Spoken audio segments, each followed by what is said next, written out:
Yeah, and I think I just made my first rookie mistake here. Charge forward here, cord there. Ain't no way that's going to reach. So we're going to get back in the car and fix this scenario.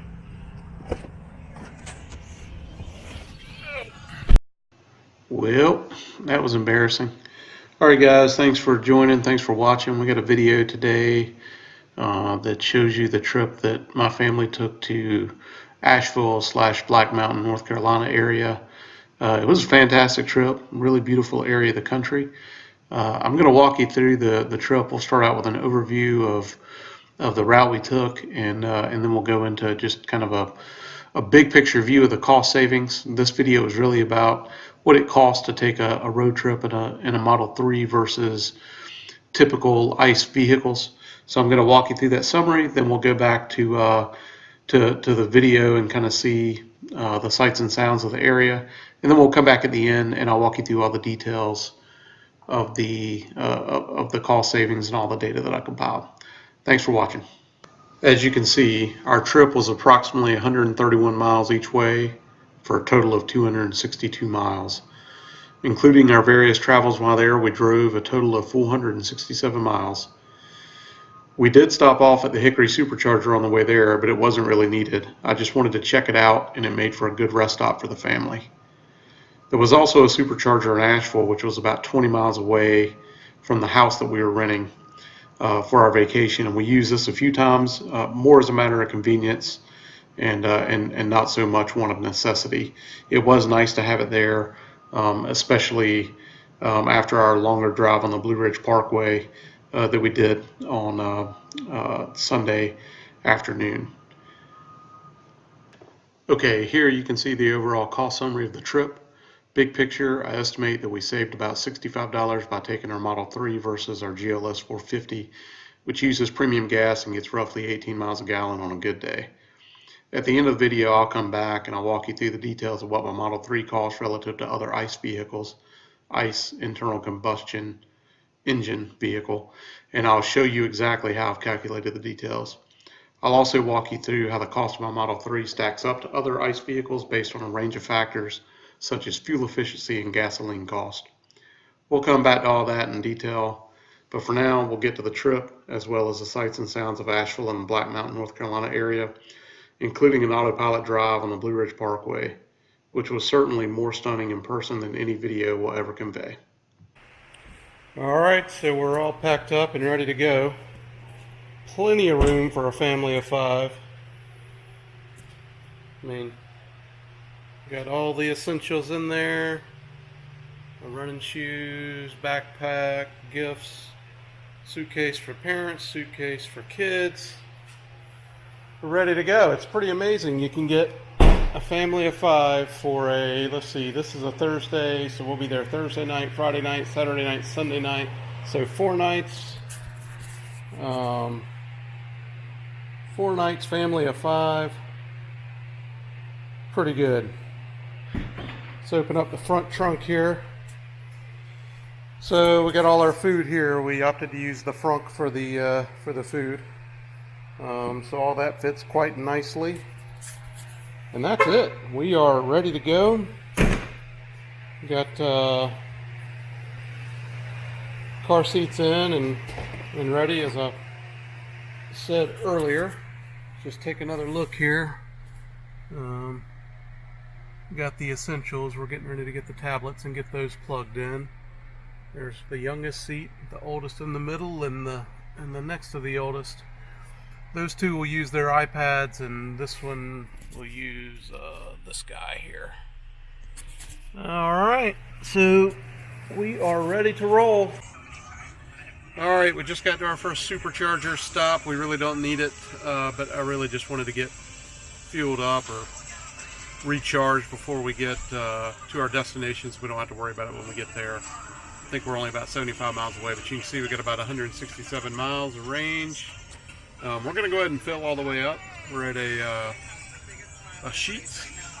I've never been to a Sheetz before, but I've seen other vloggers show these superchargers at the Sheetz gas station. So here we are. Hop out.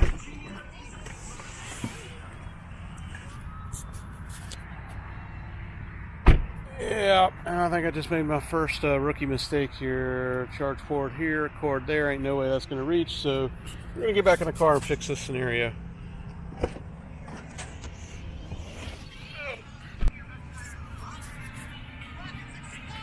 All right, so about 40 minutes to charge. I don't know if we'll use all that time, but there we go. Supercharger. This is Hickory, North Carolina.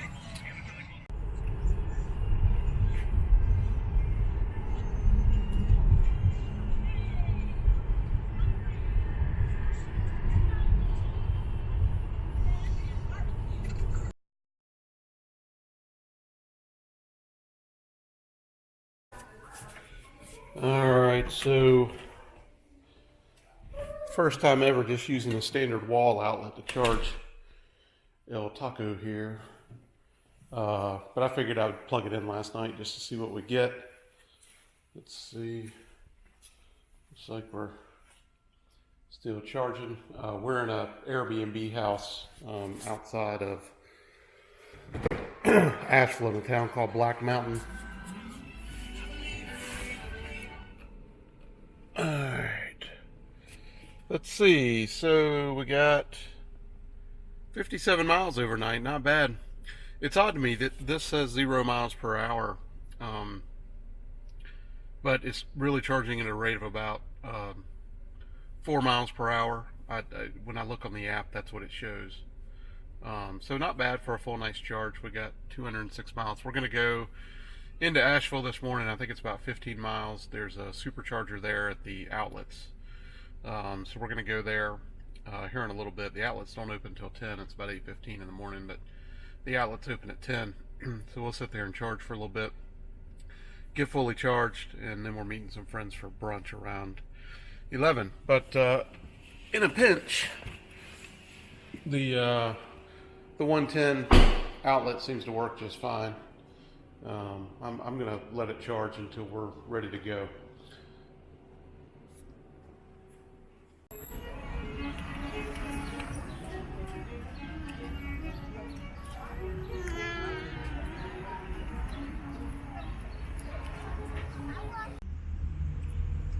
All right, here we are at the Asheville supercharger.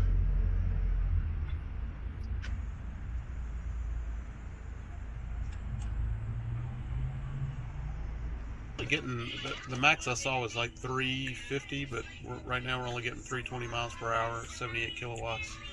I don't know why it's running slow. There's only a couple other cars here, but pretty nice supercharger station, outlet stores nearby. So we're going to charge up. This will hold us for most of the rest of the weekend.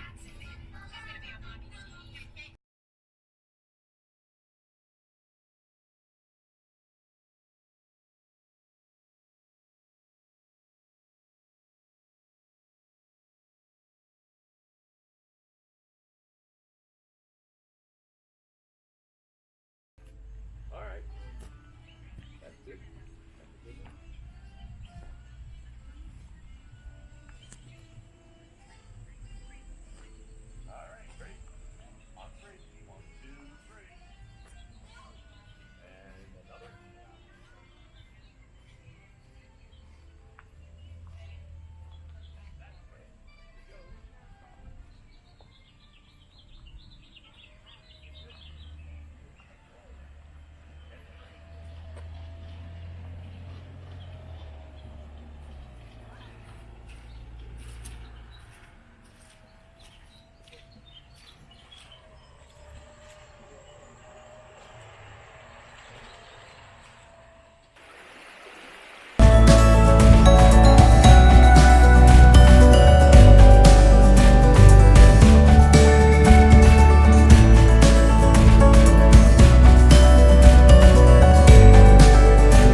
All right, I have found one practical use case for summon. This is not a feature I use very often. I've maybe used it a handful of times more as a party trick just to show the features of the car. But we're staying in an Airbnb in Black Mountain, North Carolina, just outside of Asheville.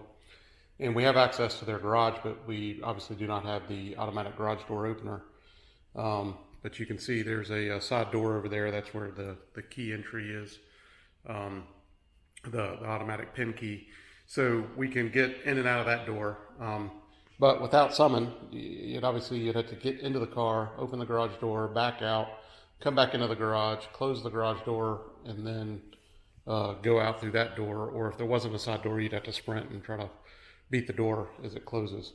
But with auto summon, you basically just open the door, send the car back out, walk out, close the garage door, walk out the side door, and you're done.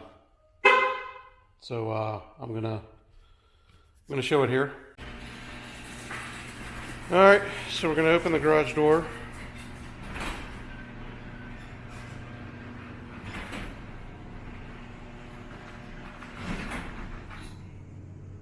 Get our app out here.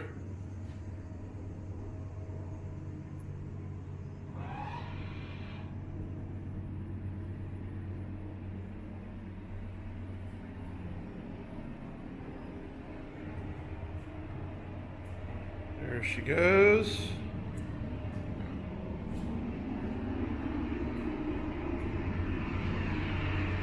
Boom.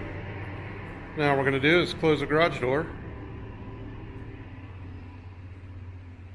Sorry, it's going to get a little grainy here. Got a filter on. So we're going to close the garage door.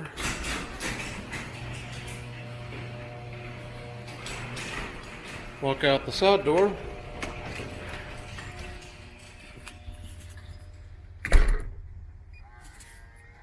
And we are ready to go.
All right, so we're getting ready to start our trip home. We're total trip's going to be about 120 miles.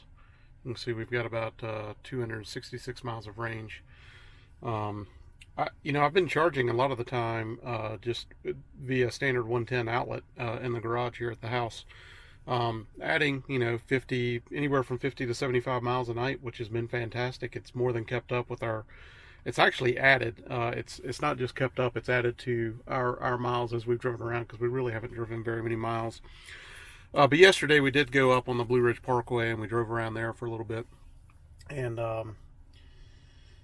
so we hit the supercharger in Asheville at the outlet stores while my wife went in and got the kids some back to school clothes and things of that nature. So we went ahead and charged up to mostly full, and so we're not going to have to stop on the way home. We'll get home, call it I don't know, 150-ish miles of range, maybe more like 120.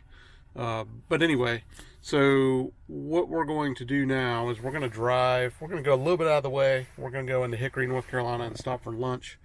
So I'm going to, here it is. I've already pulled it up. So pull up this place called Old Hickory Station.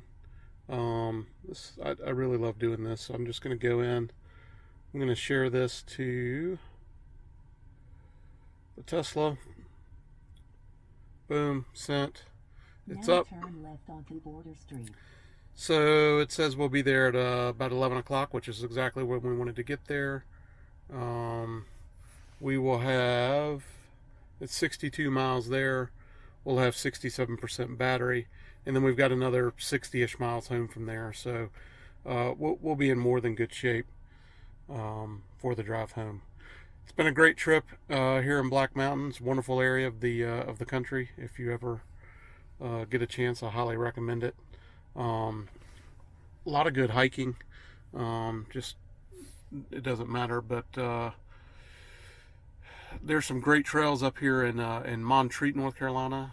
I ran about 9 miles of trails up in there on Saturday morning, and then yesterday morning I hiked with a friend of mine that lives here. We only did about 3 miles, but it's beautiful hiking, and there's just endless amounts of trails.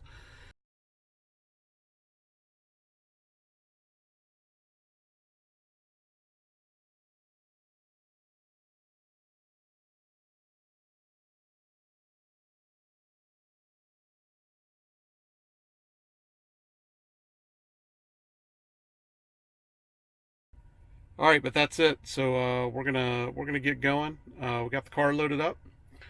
I'm gonna get the kids in and hit the road. Okay, I hope you enjoyed the sights of Asheville and Black Mountain. Now we're going to go through some of the data in a little bit more detail so you can understand how I compiled everything and what my overall conclusions are. So I'm going to start by showing you the data I collected and how I obtained it, and then we'll come back to the summary view for the key takeaways. So what we're looking at here are the miles driven.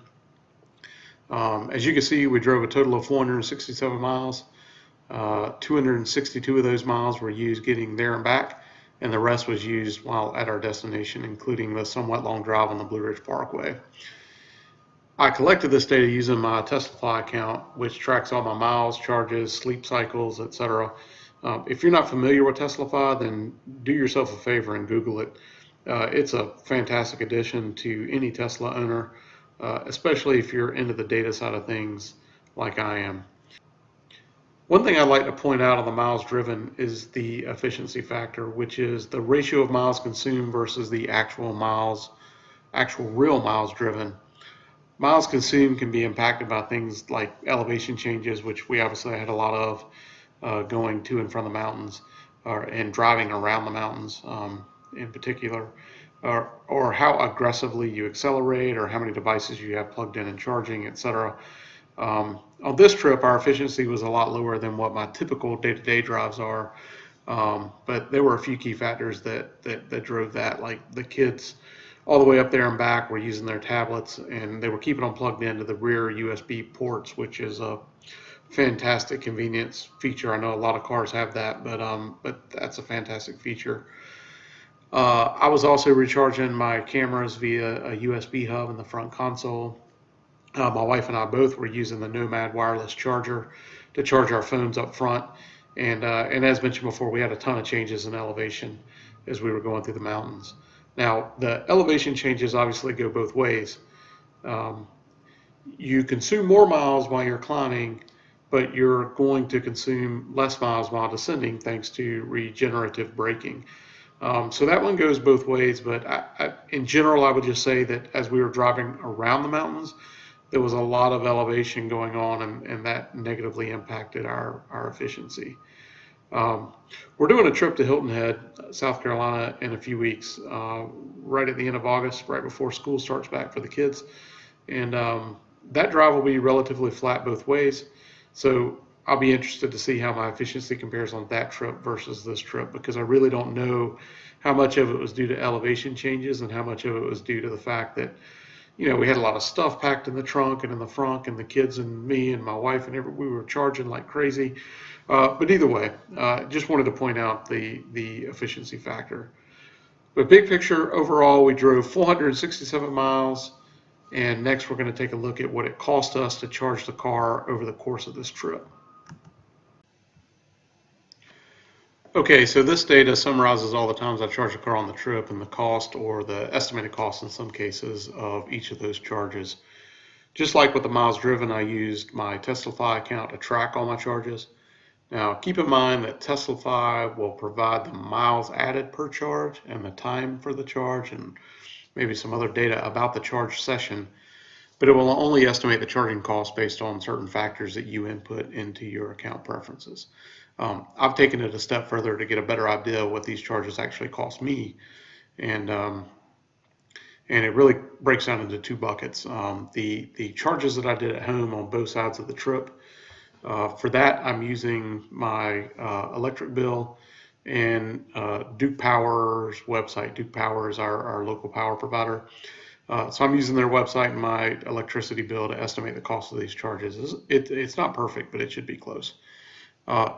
All the supercharger visits are going to be dead accurate, because I can see the cost of each charge in my Tesla account. So there's really zero estimation there. The other thing that was quite a positive surprise to me is that I was able to charge quite a bit at the Airbnb house that we were staying at in Black Mountain via the standard electrical outlet in the garage. And these charges cost me nothing. It's really just another benefit of driving an electric vehicle, or maybe even more precisely, driving a Tesla, that gives us the ability to plug into a standard outlet. If we were staying at a hotel with a level 2 charger, then I could have used that almost exclusively and probably never visited the supercharger at all. But I was surprised at how many miles of range I added via the standard electrical outlet at the vacation house. It was a huge and unexpected benefit. With all that said, I'm estimating that it cost me roughly 4 cents per mile to charge my Model 3 on this particular trip.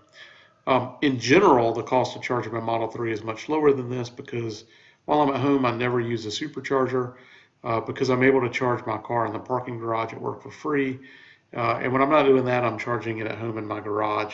Look, I mean, I know that's not everyone's scenario, to be fair, but that is my scenario. So, big picture here is I'm guessing my actual run rate cost of charging per mile is right at or slightly under 4 cents a mile, which equates to a cost of about $20 per 500 miles, which really is not too bad at all. All right, so what does all this mean? For me personally, it means that we saved about $65 on this trip, had we driven my wife's car instead of the Model 3. For everyone else, the graphs on the left sum things up. Since there's so many different cars on the road with different fuel efficiencies and different fuel requirements, the best way to summarize the comparison of my Model 3 to ICE vehicles is to show it in the form of a table that indicates the cost per mile, or the cost per 500 miles, if you like bigger dollar amounts, based on a variety of gas prices and fuel efficiencies. The average gas prices shown here from the AAA website, they are the average gas prices for regular unleaded gas, which is 87 octane, in the state of North Carolina as of a week or so ago. So what's the takeaway? The takeaway is that in order to even begin competing with the cost of driving a Tesla, you need to either use a car that drives the lowest grade gas available, which is 87 octane, and or your car needs to get at least 60 miles per gallon. So most cars I've personally driven use premium gas, which completely changes this dynamic. It's going to shift the whole cost curve quite dramatically. Because remember, the gas prices shown here are for 87 octane gas, which is the cheapest possible option at the gas station. And most middle to upper end vehicles, which is what a Model 3 would typically be compared to, use premium gas or 93 octane. So in other words, I'm making a comparison in probably the most conservative sense that I know how to do it. Additionally, most cars I've driven get somewhere in the range of 15 to 25 miles per gallon. So they aren't going to even come close to parity with the Model 3 in terms of cost efficiency. For me, it's a no-brainer that driving a Tesla is cheaper than driving most, if not all, ICE vehicles. And this is just on fuel savings alone. I haven't even touched the subject of maintenance cost, and I won't be doing it in this video, but I can tell you that including maintenance costs will only increase the gap, not decrease it. But everybody has their own reasons for driving a Tesla, and everybody has their own reasons for driving an electric vehicle. I drive a Tesla because I love the technology. And the efficiency is a very nice bonus, but honestly, it wasn't what pulled me to the car. What pulled me to the car is the technology. When I bought the car, I hadn't really done any math or research on cost savings. I mean, I had read a few articles here and there, so I knew enough to know that it was pretty much a given. But for me, the technology in the car was what got me hooked. So I'd say that 90% of my original reason for buying the car was the technology. But today, the cost efficiency of owning a Model 3 is becoming increasingly interesting to me. It's a great bonus for sure. All right, guys, so that about wraps it up. I hope you enjoyed the video. Please don't forget to hit the subscribe button so you don't miss out on future videos.